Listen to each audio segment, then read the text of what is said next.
Depuis le début de notre saison, nous avons suivi des aventuriers qui ont exploré des mondes lointains, des mondes intérieurs, des mondes en train de se construire.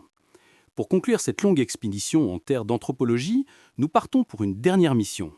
Une mission qui nous mènera dans des lieux que nous préférons souvent ne pas voir. Les ruines.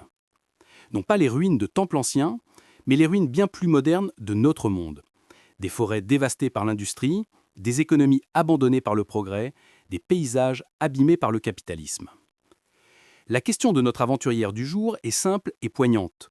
Que peut-il encore pousser dans ces ruines?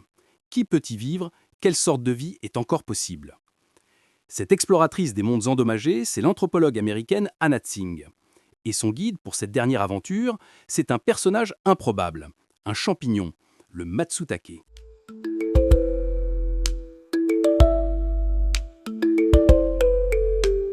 L'aventure de Tsing, racontée dans son ouvrage majeur, Le champignon de la fin du monde, paru en 2015, est une véritable filature planétaire. Elle suit à la trace le Matsutake, un champignon très prisé et très cher au Japon. Mais ce champignon a une particularité fascinante. Il est un survivant. Il adore pousser dans les sols pauvres, perturbés, là où l'industrie forestière a tout ravagé. Il est l'un des premiers à renaître dans les paysages que nous avons détruits. Il est une métaphore de la vie qui persiste malgré tout dans les ruines du capitalisme. Pour comprendre son histoire, Tsing nous emmène d'abord dans les forêts de l'Oregon, aux États-Unis. Là, elle découvre une communauté de cueilleurs incroyablement hétéroclite. Des réfugiés Hmong et laotiens, déplacés après la guerre secrète menée par la CIA au Laos dans les années 1960-70, des vétérans américains blancs, marginalisés par l'économie, des familles mexicaines. Tous vivent en marge du capitalisme classique, dans une économie de la cueillette, en quête de ce trésor fragile.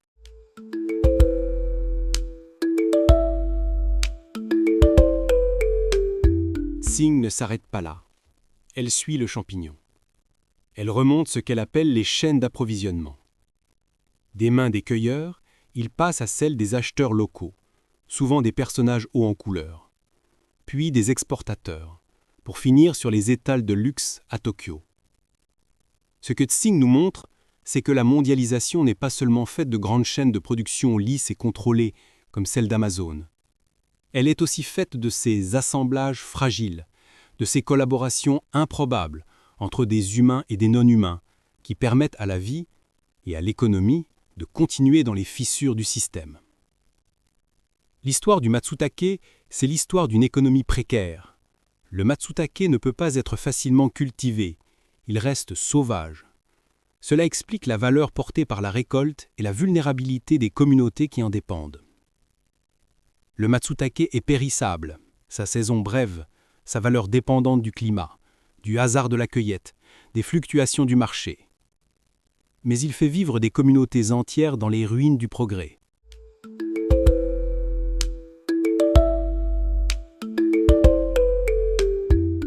La portée politique et pratique de Tsing est double. D'un côté, elle documente la dureté, précarité des cueilleurs, inégalité, dépendance aux marchés étrangers. De l'autre, et c'est la leçon la plus originale, elle nous montre des formes de vie hybrides, collaboration inattendue entre espèces et entre personnes de parcours très différents, qui rendent possible une existence dans les ruines. Tsing n'offre pas une recette pour sauver la planète. Elle propose un art de l'observation, une façon d'apprendre à remarquer et à valoriser ces assemblages fragiles, des économies de subsistance, des pratiques de soins du vivant, des solidarités bricolées. Il y a, dit-elle, des possibilités de vie dans les fissures du système, pas des grandes utopies, mais des manières modestes, pratiques, d'inventer des mondes à partir des restes. L'anthropologie, pour Tsing, n'est plus seulement l'étude de cultures lointaines. C'est un outil pour apprendre à remarquer la complexité du monde qui nous entoure, pour trouver des histoires d'espoir, non pas dans les grands projets, mais dans les interstices. L'aventure d'Anat Singh est la conclusion parfaite à notre saison. Elle nous montre l'anthropologie au travail aujourd'hui, confrontée aux plus grands défis de notre temps, la mondialisation, la crise écologique, la précarité. Elle ne nous offre pas de grandes théories unifiées, comme Lévi-Strauss, ni le récit d'une culture isolée, comme Malinowski. Elle nous offre un art de faire attention à la complexité du monde. Son enquête est une leçon d'espoir, mais un espoir lucide.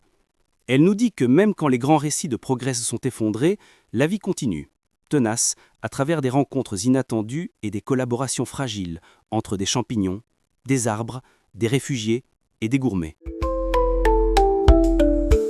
Et c'est sur cette note que se termine notre 2e saison. De la quête des origines de Fraser à l'étude des ruines de Tsing, nous avons vu l'anthropologie se transformer, douter d'elle-même et se réinventer. Nous avons découvert que la plus grande leçon de ces aventuriers est peut-être celle-ci. Apprendre à voir la complexité, la beauté et la logique là où l'on ne s'attendait à trouver que chaos ou simplicité.